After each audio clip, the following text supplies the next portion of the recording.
Hey guys, it's Yazzy.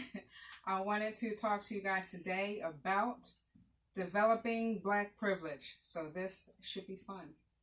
I want to briefly first talk about white privilege. Imagine in America, the shoe were completely on the other foot.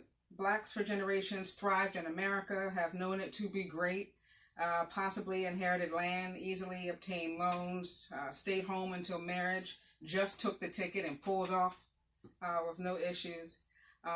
While whites were subjected to racial injustices, systematic discrimination, economic inequality, and so forth. As a black person being in that position, how hard would you fight for them?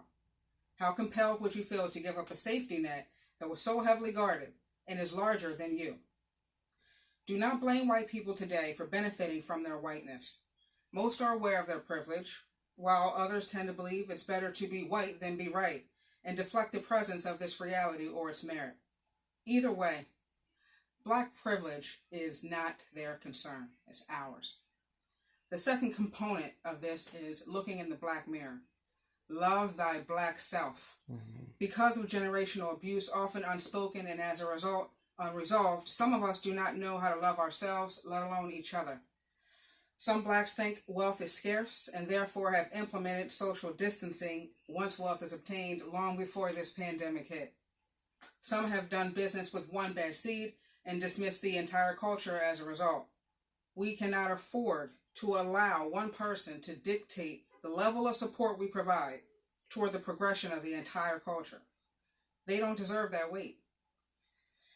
If they do bad business, write them a Yelp review and keep it moving. We have to continuously grow us. This doesn't mean being only driven to support black business.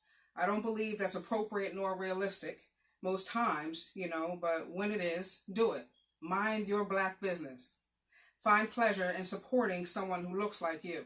And be honest about their blessings. Be honest about their awesomeness. You will not lose any stock. Develop yourself and feel good about seeing others in that same process, because that is self-love, being whole enough to give it to somebody else. And the last component I thought about was communication and utilization. There's $1 billion in every family. I believe this to be true. But please do not misconstrue what I'm saying. I do not associate riches or monetary gain to success.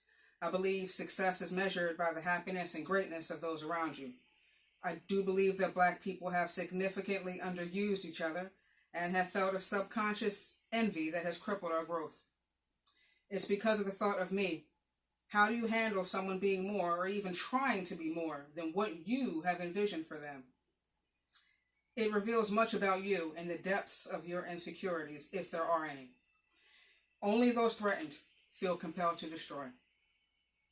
Change the narrative.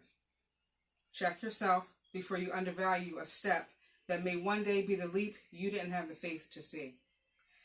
Remember, God gave you a vision, and He gave it to you because He wanted you to give it to the world. In doing this, you will contribute to the beginning of black privilege. Whether you love it or hate it, please respect that it's real. Like, share, give me your feedback. Let's grow together. I love you. I'll be talking to you guys soon, okay? Take care. Mwah.